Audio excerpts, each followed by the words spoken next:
మంత్రిగా భాగస్వామ్యం అవడం జీవితంలో మరపురాని ఘట్టమని మంత్రి పొన్నం ప్రభాకర్ అన్నారు. రాహుల్ గాంధీ ఆలోచనతో ఈ నిర్ణయం తీసుకున్నామన్నారు.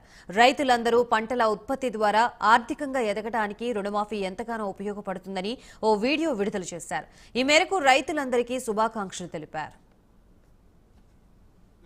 రాష్ట్ర కాంగ్రెస్ ప్రభుత్వం చారిత్రాత్మకంగా దేశంలో ఏ రాష్ట్రము చేపట్టని విధంగా రైతులకు 2 లక్షల రూపాయల రుణమాఫీ చేసే దానిలో కేబినెట్ మంత్రిగా భాగస్వామ్యం ఉండడం నా జీవితంలో ఒక మరపురాని ఘట్టం. ఈ రోజు ఈ నిర్ణయాన్ని తీసుకున్నటువంటి గౌరవ రాహుల్ గాంధీ గారి ఆలోచన, గౌరవ ముఖ్యమంత్రి గారు, ఉప ముఖ్యమంత్రి గారు, వ్యవసాయ శాఖ మంత్రుల చొరవతో సహచర కేబినెట్ మంత్రులందరి శాసన మండలి సభ్యుల సహకారంతో ఈ కార్యక్రమం జరిగింది.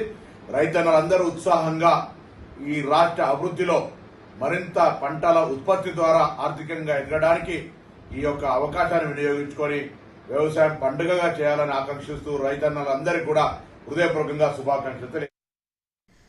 తెలంగాణ సీఎం రేవంత్ రెడ్డిని సినీ నటుడు అర్జున్ మర్యాదపూర్వకంగా